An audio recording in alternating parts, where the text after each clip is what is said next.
Olá, este programa aborda os assuntos relacionados à teologia cristã protestante e como esta área pode lançar luz a diversos temas. Eu sou o Thiago Vercelino e você está ouvindo Praxis, um podcast sobre a prática teológica produzido pelas Faculdades Batistas do Paraná, a FABAPAR. Se você se interessa por questões teológicas e bíblicas e quer entender melhor como é a prática teológica, este podcast é para você. Ajuste o volume, prepare a mente e o coração e seja bem-vindo.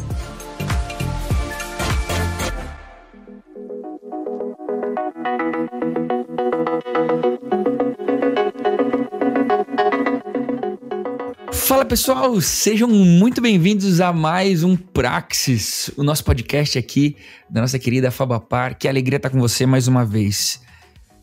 Sei que você ouviu falar isso todas as vezes, mas eu vou falar sempre. Se tem sido relevante para o seu ministério, se tem sido relevante pessoalmente para você, não deixe de compartilhar, ativar aí tudo que você tem para ativar. Se você está ouvindo a gente pela primeira vez, né? As notificações, o sininho, seguir, enfim. Que essa ferramenta seja útil para você e para cada vez mais pessoas. Eu sou o Thiago Vercelino e eu quem tenho tido a oportunidade de conduzir a gente nos nossos bate-papos aqui no podcast. E eu quero que, antes de a gente entrar no nosso assunto, que os dois convidados, né, os dois conteudistas do nosso ambiente aqui, falem com a gente um pouquinho quem eles são, o que eles estão fazendo. Eu sempre falo e vou falar aqui, Pastor Rodrigues e Pastor Renato, podem falar de coisas pessoais aí de vocês, o time que torce, o que gosta de fazer, mas falem um pouquinho pra galera aí quem vocês são. Mais velho ou mais novo primeiro? Fala, Thiago, aqui é o Pastor Renato, né? Tô com vocês aqui de vez em quando, muito feliz de estar novamente. Sou casado com a Flávia, sou pai do Benjamin, sou pastor auxiliar junto com a juventude ali na Segunda Igreja Presbiteriana de Curitiba e tenho vivido um tempo muito feliz de ser flamenguista, entendeu? Então tem sido um tempo muito bom, espero que a gente continue assim, que as alegrias permaneçam. Vamos ver se até esse episódio ser lançado você vai estar feliz, que provavelmente ele vai ser lançado depois das duas finais. É verdade. Legal, gente, é um prazer estar aqui de novo, né? Pela segunda vez aí a convite do Thiago, do pessoal da FABAPAR, é uma honra poder estar com vocês. Eu costumo dizer que eu sou um dinossauro da Convenção Batista Paranaense, né? Já estou há 17 anos aqui na convenção, trabalho hoje no setor de desenvolvimento de igreja, missões de desenvolvimento de igreja. Estou atualmente coordenando a campanha de missões aqui no estado do Paraná. Eu sou alguém que ama discipulado, mentoria, porque eu sou fruto de discipulado e de mentoria. Eu tenho o prazer de dizer que o meu pastor me discipulou nos primeiros dias após a minha conversão. Ele usava aquele flanelógrafo, não é do tempo do Thiago, nem do Renato, são mais novos. Lembra do flanelógrafo, lembra do flip chart? Ele usava uma amarelada assim. A tia Marlúcia. A tia Marlúcia da EBD usava flanelógrafo quando era Marlúcia, né? Ele era Marlúcia. Peguei isso aí. Né? E aí eu me lembro que ele me fez uma coisa assim, depois de 3, 4 meses numa classe EBD, ele me reuni com ele todas as semanas na casa dele. Ele falou: Rodrigues, leva esse flipchart para casa e estuda que você vai dar uma aula para a igreja. Eu quase morri, né? Aquela semana estudando, no sábado à noite, eu falei: pastorzão, não dá para cancelar, né? Eu falei: Rodrigão, vai que você consegue. No domingo de manhã eu estava lá dando uma aula do que eu tinha aprendido com aquele flipchart amarelão, mas foi marcante na minha vida. De lá para cá, eu já amava discipulado e mentoria, hoje eu continuo amando. Então é um prazer estar aqui com vocês nesse bate-papo legal. Boa. Acho que uma coisa que é legal de a gente falar antes de entrar no nosso papo é delimitar um pouquinho para quem está ouvindo a gente, porque a nossa ideia principal não é falar de discipulado em si. O ide, portanto, fazer discípulos de todas as nações, aquele discipulado da igreja, do mentor, do mais velho com o mais novo. A nossa ideia talvez não é aquele discipulado da nossa igreja, mas a nossa ideia é falar sobre o preparo do seminarista, do vocacionado, essa mentoria que muitas vezes vai além do livrinho do discipulado, do quem é Deus, do para onde eu vim, para onde eu vou, né? Tô assertivo aí? O que vocês têm para me dizer aí? Porque às vezes a galera entra, né, e fala assim, não, discipulado é bênção e tal, mas assim, Eu ouço bastante discipulado da minha igreja é uma igreja discipuladora, né? Acho que é legal mostrar para eles a diferença daquilo que a gente quer conversar hoje. Quando a gente se propõe a falar de mentoria, e eu tô aqui como alguém que recém saiu do seminário, sabe, Thiago? Tem 5 anos que eu saí do seminário, não sei quantos anos você tem. O Rodrigues tem um pouquinho mais de bagagem, como ele falou com a gente já. 21 anos só. Por isso que eu sou dinossauro, né? E a gente... O Rodrigues talvez não tenha nada que ele possa dizer há 5 anos. Eu estudei há mais de 5 anos. É pastor há mais de 5 anos. Na convenção há mais de 5 anos. Tudo é há mais de 5 anos. Então, cara, quando a gente olha para essa ideia de mentoria, que é algo muito, muito recente, essa palavra enquanto aplicação de uma caminhada contínua, né? E a diferença é o que eu vejo mais clara entre a mentoria e o discipulado é que o discipulado, ele tem o propósito de nos tornar cada dia mais parecidos com Jesus, né? Numa caminhada aí a 2, em grupo, enfim, como preferirem, cada igreja adota o seu modelo. Eu acho que a mentoria, ela vai ter um propósito início e um propósito fim. Ela vai ter uma etapa específica para ser tratada, cuidada, e você vai ser acompanhado por alguém que já viveu aquilo e que tem ali as experiências, a bagagem e o conhecimento para fazer com que você passe por aquele mesmo período, né, com mais facilidade, não cometendo erros, né, por imaturidade ou por ser precipitado, como a gente estava conversando até em off aqui. Então, para mim, a diferença essencial entre o discipulado e a mentoria é essa. A gente nunca deixa de ser discípulo, mas em algum momento nós vamos precisar parar de ser mentoriados para que a gente possa continuar caminhando, mas isso não quer dizer que após mentoriado você vai caminhar sozinho, né? A gente vai falar sobre isso aqui, mas essa caminhada a 2, né, principalmente para nós, né, que temos aí uma vocação, temos um chamado, né, isso é muito importante. Agora, a mentoria, ela tem um propósito início e um propósito fim, ela vai cobrir uma etapa específica, né, que você está caminhando ou que você está buscando alcançar, e vai ter alguém ali caminhando junto com você para te ajudar a atravessar aquilo. Às vezes um propósito específico, né? Isso. Uma mentoria, sei lá, com o propósito de ser... vou pegar um exemplo recente aqui. O Luca acabou de nascer, né? Tô gravando esse episódio com o Luca fazendo 2 meses. Talvez... Tá dormindo bem, né, Thiago? Eu sugeri marcar às 4, mas a gente podia estar gravando esse podcast às 3 da manhã, se vocês pudessem. Eu ia estar acordado. Eu te guarde aí, Manão. Você tá firme na batalha. Mas às vezes é aquela questão, né? Vou mentorear o Thiago um tempo com relação à paternidade dele, né? Não é um discipulado que vai ficar 5 anos, 6 anos, 10 anos, a vida inteira caminhando por conta dessa oportunidade de ser pai, mas uma mentoria específica, né? É por aí, pastor Rodrigues? Meu amigo, é justamente isso. Eu acho que nós temos que separar a questão da importância que também tem o ensino cognitivo, né? É importante o camarada que inicia na vida cristã ter os conceitos básicos da fé, o camarada que tem um chamado, tem isso prático. Mas eu acho que nós estamos falando de algo que transcende, que vai além. Estou falando aqui de caminhada, estou falando aqui de chorar com os que choram, se alegrar com os que se alegram. Estou falando aqui de sentar, por exemplo, numa mesa. Eu, quando mentorei alguém, eu tenho lá um programa, mas às vezes eu abro mão daquilo e ouço o coração do camarada, que ele vai abrir o coração. Eu lidei com alguém semana passada aqui que ele estava vivendo uma situação que ele está lá no imbróglio para resolver umas questões envolvendo umas casas que ele tem lá. Eu falei, então conta para mim isso aí, vamos orar por isso, cara. Então, o cognitivo tem seu espaço, mas a mentoria ela transcende, ela vai no ouvir. E aí a gente exercita um negócio que não é fácil para ninguém. Escutar mais, ouvir mais do que falar. E talvez seja esse o grande desafio, tanto de um discipulador, de um conselheiro, como também de alguém que está numa condição de mentorear alguém. E não é uma relação professor-aluno, é uma caminhada junto, e aí é o gostoso, né, de você não estar preso, atrelado a um programa. É vida na vida, é coração no coração, é ouvir, escutar alguma coisa para poder abençoar. Para mim, mentoria ela tem esse aspecto mais fluido, né, mais leve, mais abençoador. E aí todo mundo sai abençoado, Vocês tiveram experiências positivas ou negativas, ou ambas as experiências em processos de mentoria que vocês tiveram? Conta aí um pouquinho. Abram o coração aí para quem tá ouvindo a gente. Cara, eu tive o privilégio eu vim de uma igreja né, lá em Vitória, no Espírito Santo, onde já liderava, né, há 12 anos. Comecei a liderar muito novo, então vim para cá, né, já passando lá por 12 anos de caminhada à frente da igreja. E lá, eu digo para você que eu nunca tive ninguém me mentoreando ou até mesmo discipulando. Quem fez o meu discipulado sempre foram os meus pais, né? E eu sou muito grato a Deus por eles, por isso.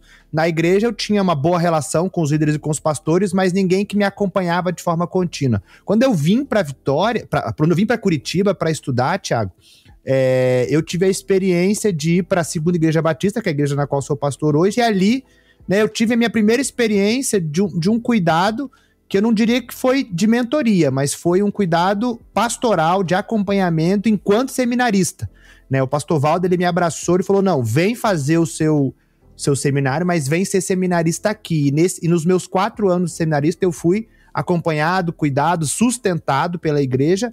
E assim, digo isso por quê? Porque não me foi cobrado em momento nenhum pedir carta pra cá, não me foi feito nenhum tipo de promessa, não sabe? Eu simplesmente fui cuidado durante os meus 4 anos de seminário, sem a pretensão de devolver nada à igreja. Em momento nenhum isso aconteceu. Realmente foi um investimento na minha vida. E eu sou muito grato a Deus. Então aqui eu digo pra vocês que eu experimentei desse cuidado, mas vim de uma igreja onde essa cultura não existia. É bom dizer isso porque ele ainda é seu pastor, né? Lá ainda ele ainda é meu pastor, ele ainda é meu pastor. E nosso amigo, né? Nosso amigo. O único problema é que falando de futebol aí, a divergência de time de futebol. Mas não vou entrar nesse assunto. A gente não toca nesse assunto, É muito traumático. Mas assim, eu acho que eu tive as duas situações, Thiago, tanto positivo quanto negativo. Mas eu acho o seguinte, eu costumo dizer que meu primeiro encontro com alguém que eu tenho a oportunidade de caminhar junto é de mostrar que nós estamos ali para, de fato, um abençoar o outro. E até acho que quando acontece a frustração de um processo não caminhar, já tem um acordo pré-estabelecido, pré-definido, dizer o seguinte, meu amigão, não vai dar mais para a gente caminhar junto, mas lembra do nosso acordo lá atrás? Poxa... E geralmente a frustração ela não é por não ter a resposta do outro, é por uma questão mais pontual, uma questão de logística, uma questão de tempo, ou o camarada na caminhada assumiu outro compromisso que não tinha como abrir mão e inviabilizou. Mas acho que existe uma reciprocidade, um comprometimento anterior à causa de um possível problema. E quando a coisa flui também, o acordo está muito mais forte do que o programa. Eu acho que o grande desafio, Thiago e Renato, é a gente entender que não pode ser um programa. Não pode ser um programa, porque o programa ele já vem engessado, tem os seus aspectos positivos, claro que tem, mas ele é muito mais danoso no sentido de processo do que propriamente um acordo dizendo o seguinte, cara, nós estamos juntos, você pode contar comigo, a gente, o encontro é tal dia, mas você tem a liberdade para ligar em qualquer momento. Eu costumo muito com as pessoas que eu acompanho, eu trabalho com isso na minha igreja, com pequenos grupos, lidero supervisores, coordeno pequenos grupos, tenho a oportunidade aqui na convenção de ter uma coisa muito tranquila. Às vezes o cara vai na minha casa tomar café comigo, sem conversar de programa nenhum, certo? E eu passei agora numa cidade, liguei pro camarada, eu quero tomar um café com você. Eu só passei para tomar café com ele, eu não falei de problema de convenção, de igreja, só tomei café com ele. E me pagou um café extraordinário, lá na Lapa, pastor Gil Miller, show de bola, cara. Foi na Zeni? Foi na Zeni? Zeni, justamente. Cara, a gente não conversou nada. Nós fomos lá para bater um papo. Só passei para te dar um abraço, cara. Isso cria uma relação tão profunda, pelo menos na minha compreensão. Sim, legal. Eu tive uma experiência muito positiva, porque no meu tempo de estudo, a gente tinha alguns mentores específicos em cada ano que a gente tinha lá. Mas... por incrível que pareça, esses mentores específicos que eu tive, eles foram muito mais meus discipuladores. Se a gente pudesse brincar com a troca de palavras que a gente está fazendo aqui. Por quê? Eles, de fato, cuidaram da minha santidade, da minha devoção, né? Pegaram no meu pé com relação à minha leitura bíblica, à minha formação. Thiago, tá estudando direitinho, não tá? Pô, eu tô pensando em namorar aquela menina. Legal, vai lá, não vai, presta atenção nesse aspecto. Eles foram bem meus discipuladores. Mas interessante que teve um professor lá no lugar onde eu estudei, que ele não foi formalmente designado para caminhar comigo, e esse eu encaro bem mais como meu mentor, porque tenho 10 anos de formação, me formei no seminário em 2012, e ele teve essa característica de caminhada comigo e a gente divide a vida até hoje. Ele é mais velho que eu, mas a gente divide questões ministeriais. Então, por exemplo, há pouco tempo ele compartilhou um problema muito específico de uma igreja na qual ele estava auxiliando, e ele simplesmente me mandou um WhatsApp dizendo: mano, aconteceu tal coisa aqui na igreja, estou muito triste, ora por mim. Meu mentor. Porque aí a gente já dividiu mais, ele já me orientou muito mais em decisões a ser tomadas, familiares.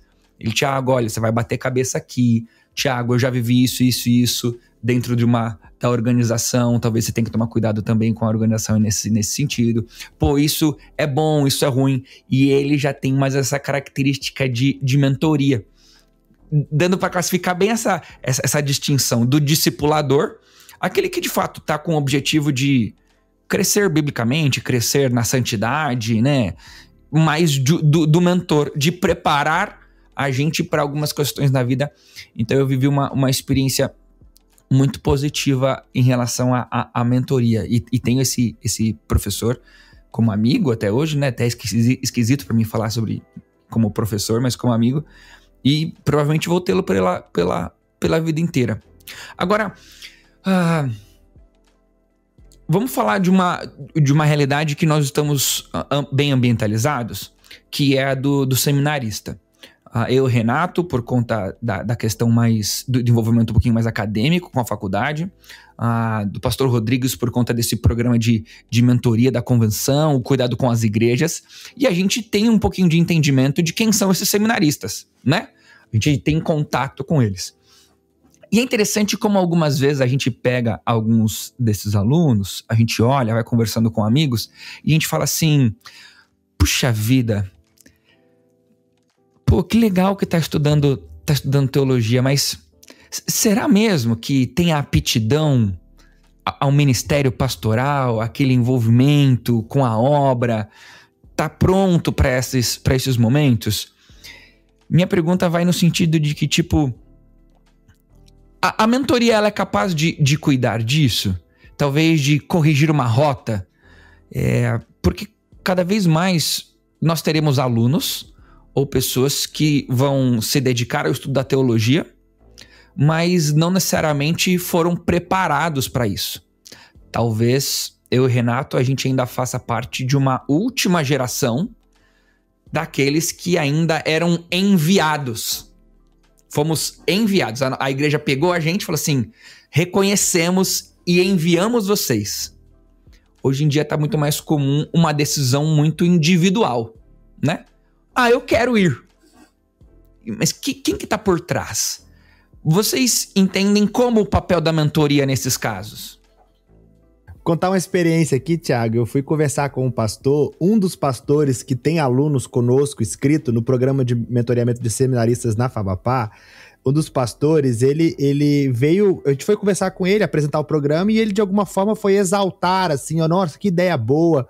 Aí ele foi contar uma experiência que tinha acontecido com ele naquela semana, de um membro da igreja dele, um jovem, que chegou no gabinete dele e falou: pastor, tô pronto.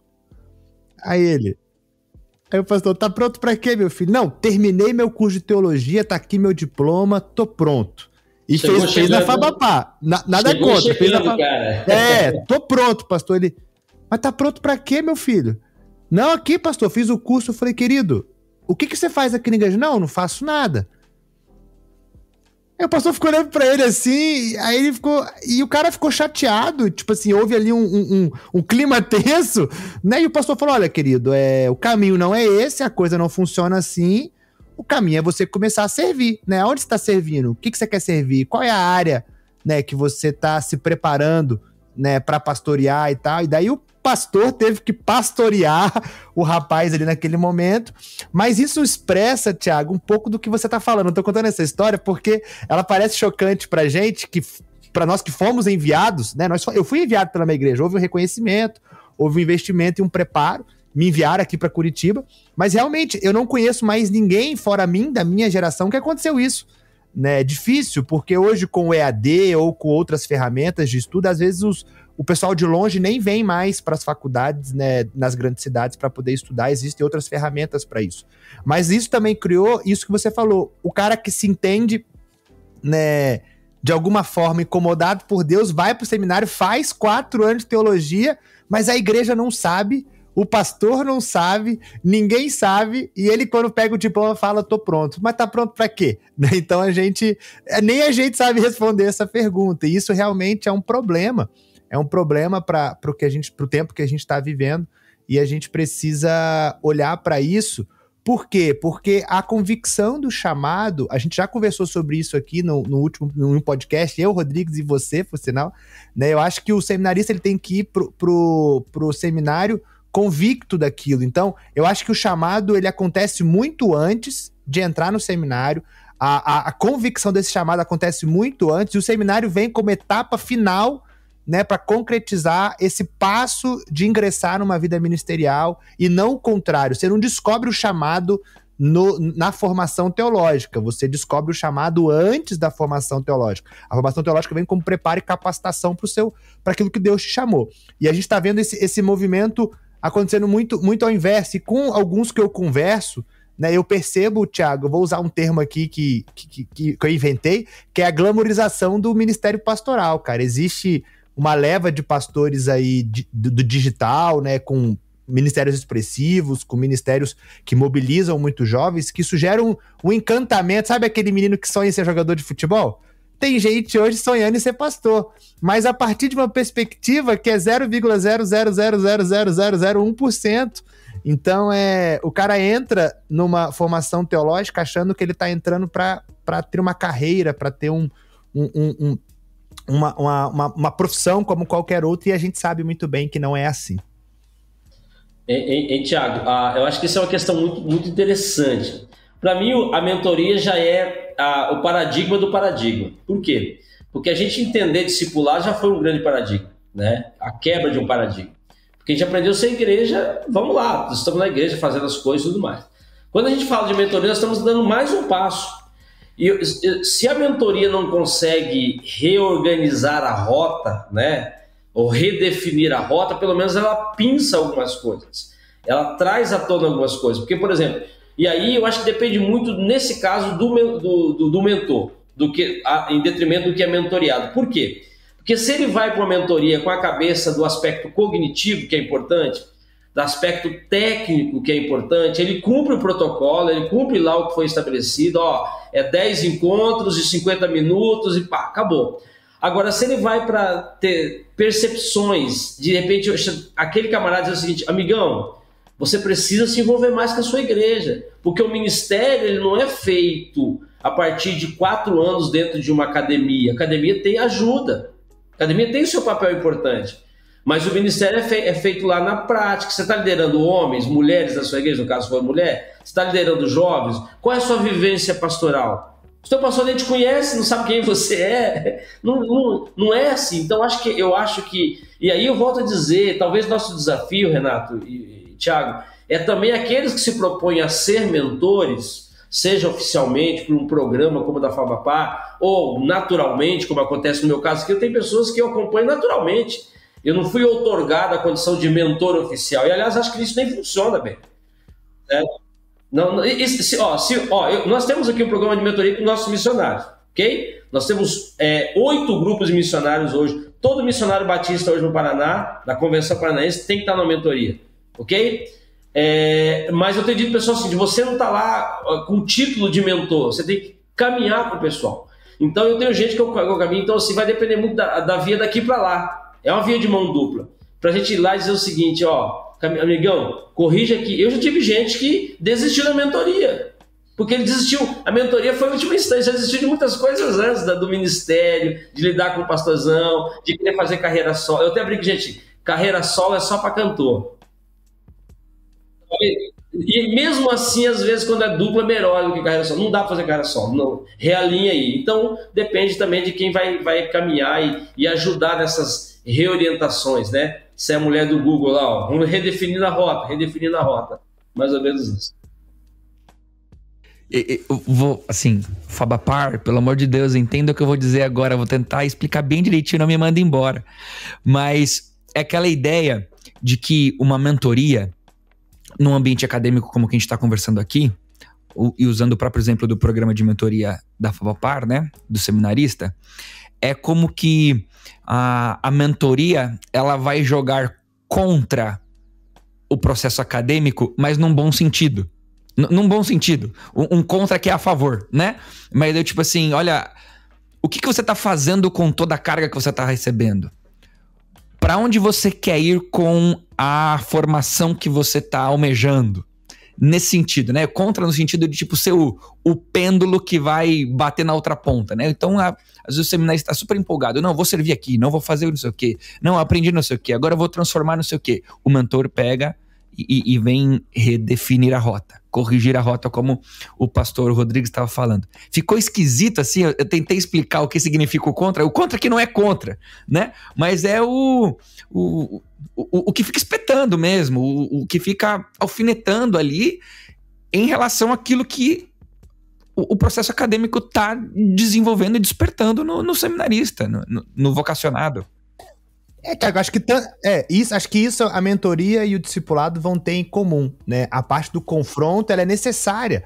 Você precisa fazer a pessoa pensar e refletir se é aquilo mesmo, né? Você perguntou agora há pouco, será que a mentoria tem esse papel de redefinir os caminhos? Claro que tem, porque às vezes a pessoa vem por uma empolgação e ela tá ali pelo sentimento. Cara, vem a primeira crise do seminário e ela abandona. Eu comecei a minha turma na Fabapar com 60 alunos, cara, e formaram 23.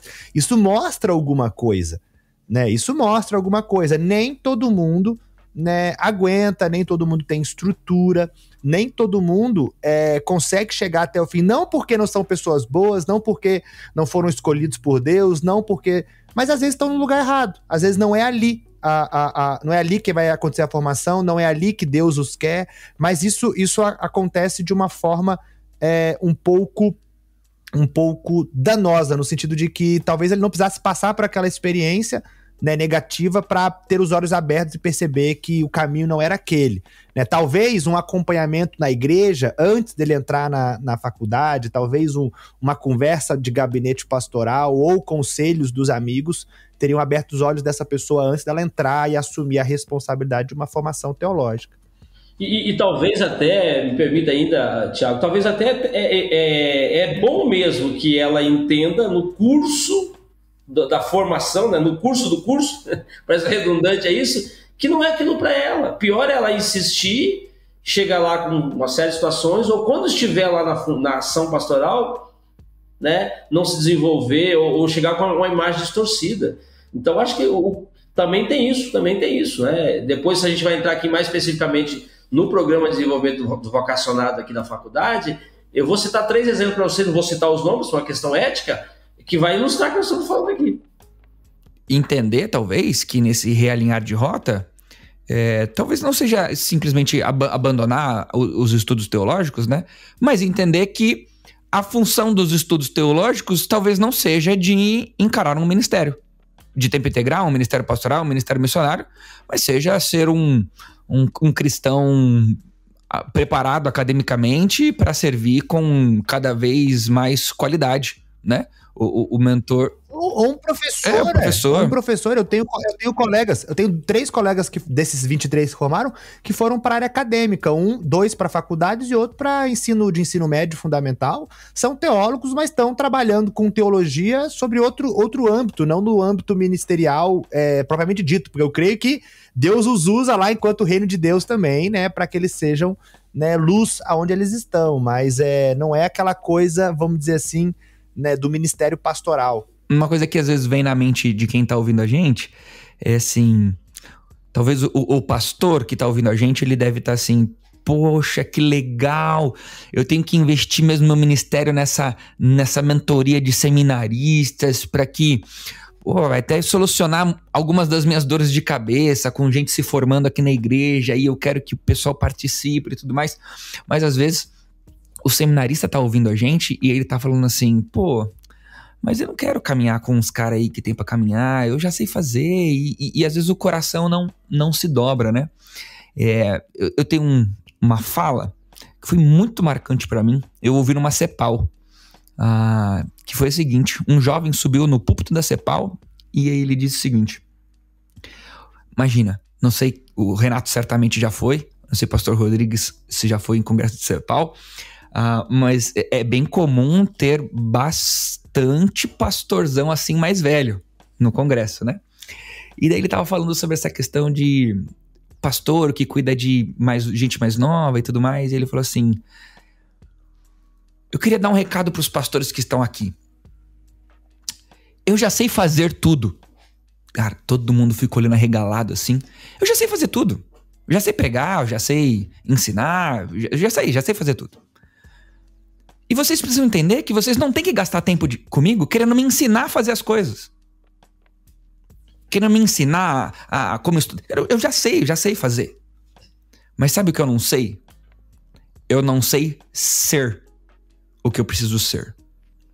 E eu não tenho condições de aprender sozinho a ser o que eu preciso ser. Para ser, eu preciso que vocês me ensinem a ser, porque vocês já são. Aí, tipo, baixou um pouquinho o clima, né? Aí ele deu uma descontraída. Ele deu uma descontraída, assim. E, obviamente, minha fala aqui não é naquele no sentido do tipo... a gente não tem os mais novos, né? Não temos nada o que aprender com os outros. Óbvio que nós temos. Mas, de fato, pensar que na mentoria tem algo que o seminarista, ele não tem ainda. Que é o ser. Eu não sei ser. Né? Eu tô tentando ser um bom pai. Mas pastor Rodrigues tem muito mais tempo de pai do que eu. Entendeu? Quem que vai me ensinar a ser um bom pai? Quem já é um bom pai há muito mais tempo que eu. Talvez em 2022 tenha um jeito diferente de fazer a criança dormir. E, né, o mais velho talvez não tenha muito o que ensinar de olha, que na minha época a gente colocava um colar de não sei o que, pais, não sei o que, tô brincando aqui. Mas o ser um bom pai, como ser um bom pai, a gente vai ter que aprender com os mais velhos. Pastor Rodrigo, se o senhor estivesse no congresso da CEPAL, o senhor teria ficado bravo com esse jovem que falou lá na frente, ou o senhor teria ficado feliz com ele? Eu ia tirar uma foto com ele, cara, porque eu também tenho as mesmas crises que ele. Mas eu acho que esse é o dilema da vida, cara. É o dilema da vida, de todo mundo. E se você perceber, assim, quando você caminha com alguém, quem acha que ele já é, que ele já construiu, que ele já sabe, cara, pede a senha pro Senhor e vai pra eternidade, mano. Assim, eu vou achar 85, aí João não sei do que vai. Eu costumo brincar o seguinte: o dia que a gente achar que é isso, cara, a gente não tá. E aí talvez seja essa questão, o Tiago e Renato, de que esse mentor, ele vai ajudar o camarada naquilo que ele não viveu ainda, e não tem nada a ver com a idade. Porque de repente o cara tem 60 anos, não viveu. Quer ver uma coisa clássica aí? Quer ver, por exemplo, o camarada, 60 anos, 40 anos de ministério, 38 anos de ministério, não sabe lidar com as questões tecnológicas. A tecnologia é do inimigo? Claro que não é. Aí esse cara mais novo pode ajudar. Agora com o que há? De compartilhar. Então, se a tecnologia é uma coisa muito estanque, né? Mas pega outras coisas aí. Os caras que estão aí não viveram coisa que está acontecendo no dia de hoje. Como é que você lida, por exemplo, com a questão aí muito latente, a questão de ideologia de gênero? Como é que você lida com isso? Não é uma coisa comum pra gente. Tá? Então, a grande verdade é que é isso. É por isso que é uma construção. É tocar pianos pelo menos a 4 mãos. Pelo menos. E aí, quando os dois vão para esse bate-papo aí, a coisa vai caminhar.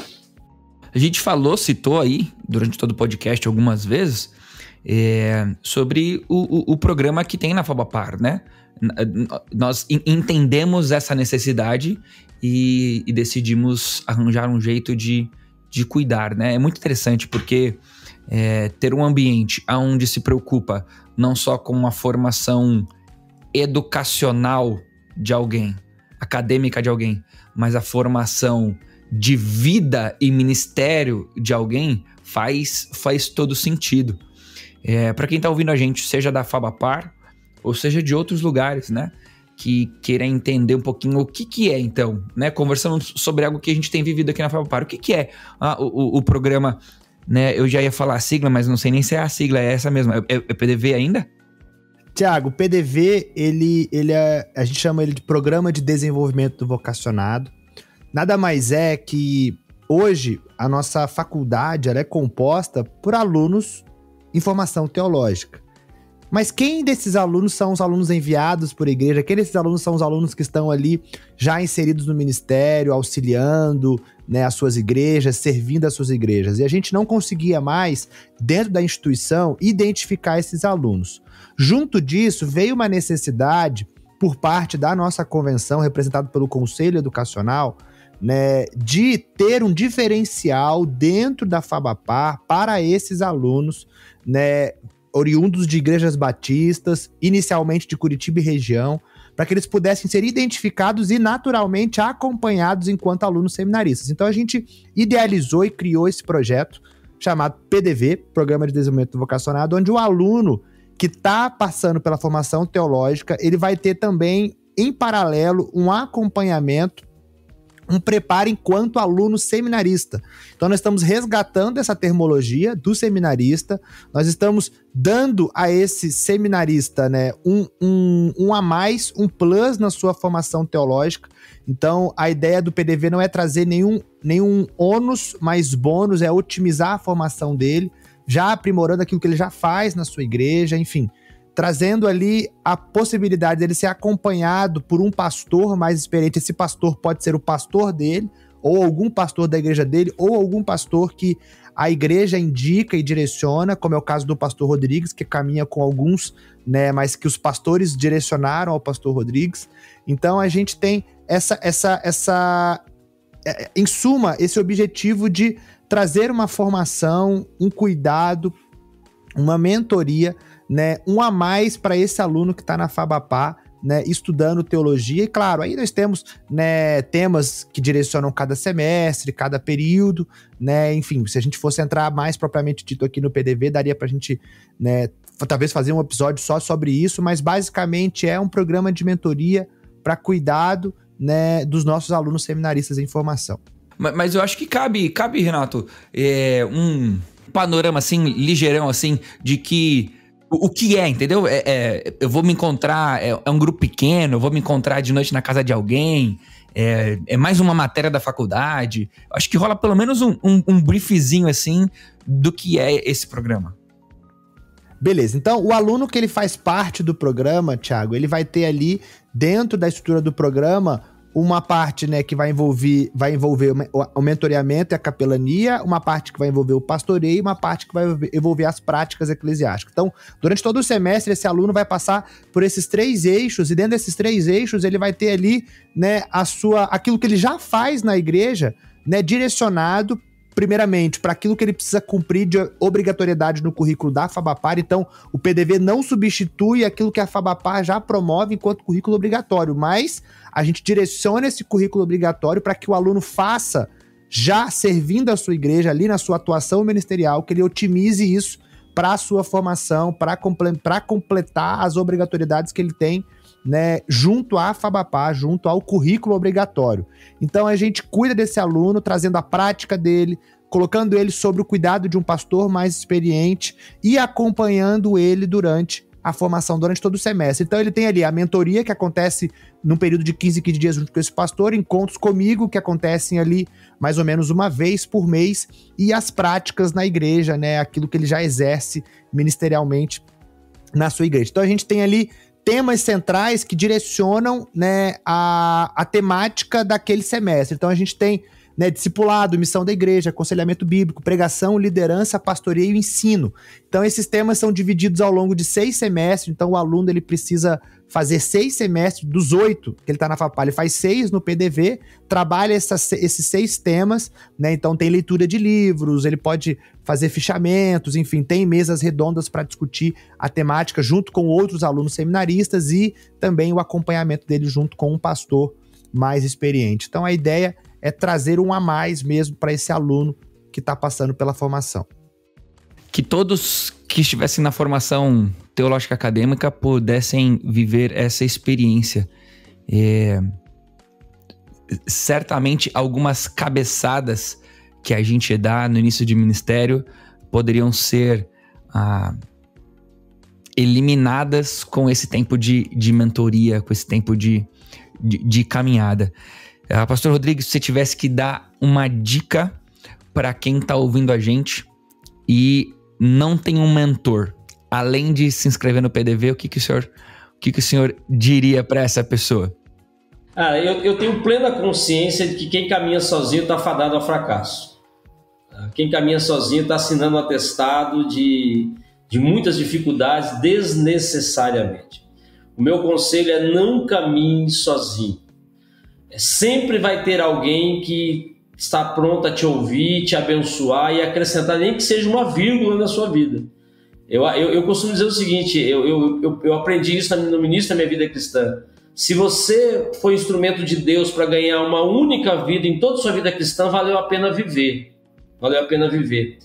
E quanto mais você pode abençoar 1, 2, 3, 4, 5 vidas, então é assim. Agora, a pessoa que está lá na formação, eu até não sei dizer, Renato, se parece-me que essa postura, essa atitude da Fabapar aí é atitude até de vanguarda, né? E eu penso o seguinte, eu digo para você que é seminarista, não ande sozinho, é uma oportunidade que você tem, é um instrumento que vai te abençoar, você vai aprender. Eu vou usar uma frase que eu ouvi do meu pastor, ele falou: Rodrigues, aprenda comigo, mas aprenda mais com os meus erros do que com os meus acertos, né? Que legal demais ouvir aquilo dele, né? Então, graças a Deus por isso. E até hoje é meu amigo. Eu tenho 49, ele tem 72 e é meu amigo. A gente senta para conversar de amenidades, de coisas comuns, coisas do dia a dia, né? São gerações diferentes, mas que houve um vínculo. Então, se você entender isso, se você entrar no programa com ele, você vai ter um amigo pro resto da vida.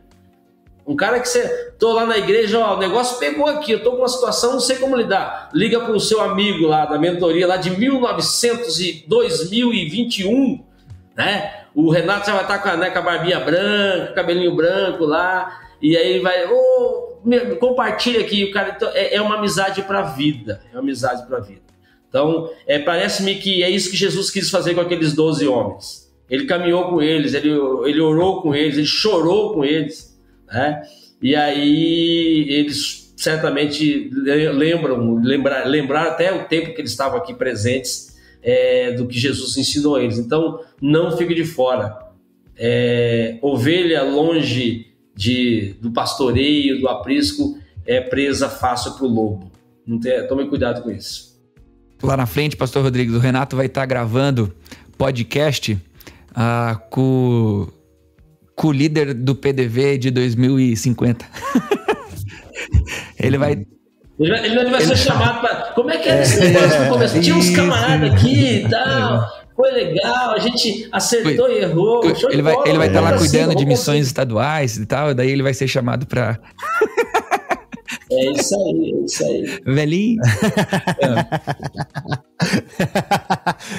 Mas o Thiago, eu acho que vale a oportunidade aqui. O Rodrigues está caminhando com a gente no PDV tem 1 ano e meio já, né, Rodrigues? Caminhando com alguns seminaristas aí. Rodrigues, você quer compartilhar brevemente aí um pouquinho da sua experiência? Você até falou que você tem aí 3 perfis diferentes de seminaristas que você caminha e você tem percepções diferentes. O que você poderia dizer para nós aí da sua experiência como alguém que tem andado e caminhado com seminaristas? Eu comecei com 2, né? Depois um deles deixou. Hoje já está num período que já estaria fora mesmo do PDV. Aí entraram mais 2. Então eu tenho hoje 3 pessoas. 3 perfis totalmente diferentes, né? Eu não vou citar nomes aqui por uma questão ética. Alguém que está chegando à igreja, que estava entendendo o ministério e tinha algumas questões para ele entender. Eu falei, cara, senta com o seu pastor, conversa com ele, abre o coração, chama ele para um café. E aí ele me compartilhou no domingo passado que ele conseguiu fazer isso, ele deu o passe, feliz, porque era uma questão de ajuste. Um outro colega que estava na igreja, amando a Jesus, mas não tinha se entendido, encaixado em qual ministério ele ia atuar. Eu falei, cara, abre o coração, chama o seu líder direto, se é o seu pastor ou alguém do ministério que você serve lá, e abre o coração. E ele compartilhou comigo que hoje está liderando um grupo expressivo da igreja, um grupo que tem uma representatividade boa na igreja. E o outro que falou, eu não quero ser pastor, eu não vou pastorear. E falei, então, qual que é o seu caminho? Eu quero ser um professor de escola bíblica, eu amo lecionar. E o cara vem aqui, eu falo para ele parece que ele está se divagando, dizendo, eu preparo uma lição, que alegria no meu coração. Eu falei, eu queria ter 10 de você da igreja. Eu falei, se eu tiver uns 2, não é muito. Então são perfis diferentes, cada um com uma peculiaridade. E eu trato caso a caso. Eu tenho uns que falam, pastor, eu tenho dúvida nessa área aqui em relação à estrutura da convenção. Eu sento com ele, mostro o PowerPoint do que é a estrutura da convenção. Então, cara, se tratar cada caso como um caso separado, diferente, uma particularidade, uma especificidade diferente. E aí, para mim, isso é o rico do negócio. É o rico negócio. E assim, e hoje eu posso dizer que esses 3 colegas estão bem sucedidos, estão felizes no que estão fazendo. Eles não tinham problemas com seus pastores, eles queriam entender algumas coisas. Então eu acho que a mentoria ajudou nesse processo. E eu acho que esse é o papel mesmo, né? Pensar essas coisas, é o seguinte, não vá pelo campo da resistência, não vá pelo campo do questionamento, senta e conversa, cara. E aí você vai ganhar um grande amigo, né? E aí, ouvir de alguém que sentou para tomar um café com o seu pastor, foi para mim, já valeu. Se acabasse hoje esse negócio aqui, como diz o mineiro, né? Se acabasse esse trem hoje aqui, já valeu a pena. O cara entendeu isso. Então, são os casos que eu acompanhei aqui, e extraordinários, e vamos continuar caminhando junto aí. Pessoal, acho que é isso, né? Pô, quem ouviu esse episódio, com certeza vai se sentir muito empolgado aqui vou fazer o juízo de valor bacana, né? Não necessariamente o PDV, às vezes você tá ouvindo a gente, nem tem um contexto batista, né? Nem é aluno nosso, mas esse contexto de a necessidade de ser mentoreado intencionalmente, propositalmente em algumas áreas e questões da vida. E talvez você também esteja ouvindo a gente e vai sair daqui super empolgado a gastar tempo com alguém. Não naquele discipulado, somente naquele discipulado formal, né, de formação de caráter, de vida, mas naquela mentoria específica de alguns assuntos, alguma habilidade específica que você tem, que você quer treinar pessoas para isso. Acho que foi muito, muito legal. E se você é aluno nosso, se você está próximo a gente, certamente entrar no PDV é uma alternativa muito, mas muito, muito importante e bacana para a sua vida ministerial, com certeza. Com certeza. Estamos com as inscrições abertas, tá, Thiago? Até o dia 12 de outubro. Não sei que dia vai ser lançado esse podcast, mas até o dia 12 de outubro as inscrições estarão abertas. Existem, sim, alguns pré-requisitos para você participar, dado que o PDV está sendo ainda implantado. Estamos completando o 1º ano agora dele acontecendo. Então, entra lá na página fabapar.com.br/PDV, leia um pouquinho sobre o programa. Tem ali a maneira como você pode ingressar, o edital, enfim, todas as informações que você precisa. Vai ser um prazer poder caminhar com você e vai ser para você muito importante também ter essa complementação durante a sua formação teológica. Não deixe de participar. Tiagão, deixa eu só contar um minutinho, uma coisa interessante. Eu tenho despertado com esse pessoal esse vínculo já é informal, mas extra programa de ter um encontro a cada 15 dias de mais ou menos 50 minutos, 1 hora. Eu falei, cara, vamos sentar para a gente tomar café junto. Eu já fui pregar na igreja de um deles, por convite dele por causa do PDV, já convidei um, ele falou, pastor, você pode ir no aniversário da minha filha? Eu falei, cara, nesse dia não dá para mim e tal, mas vamos marcar para a gente tomar um café junto. Eu até brinco muito que você tem, existe base bíblica para você filar boia na casa dos outros, né? Aquele texto, estou falando sério, pastor tem que falar, tem que provar, aquele texto de Lucas 10, quando os discípulos vão de 2 em 2 nas casas, é o seguinte, se você bater na casa lá e não tiver homem de paz, limpa a poeira do pé e vai embora, mas se tiver, entra, coma e beba à vontade, entendeu? E eu falo assim, deixa eu fazer o meu trabalho, eu ganho para isso, né? Então, cara, e agora se imagine você, nós 3 temos esse vínculo, e um dia eu sentar na sua casa, tomar um café contigo, você ir na minha casa tomar um café comigo, cara, e comer pressupõe intimidade, caminhada junto. Por isso que eu falo, é uma caminhada para a vida. E vai ser uma amizade que vai perpetuar, e até quando Deus assim permitir. Vamos celebrar aí juntos, chorar juntos, comemorar juntos, vibrar juntos. Pastor Rodrigues, Pastor Renato, muito gostoso esse bate-papo, esse tempo com vocês aqui. Que venham os próximos episódios juntos aí, vai ser uma alegria muito grande. E pessoal, esse foi mais um podcast, mais um episódio do nosso podcast Praxis, aqui da nossa querida Fabapar. Um abraço e até o próximo. Valeu!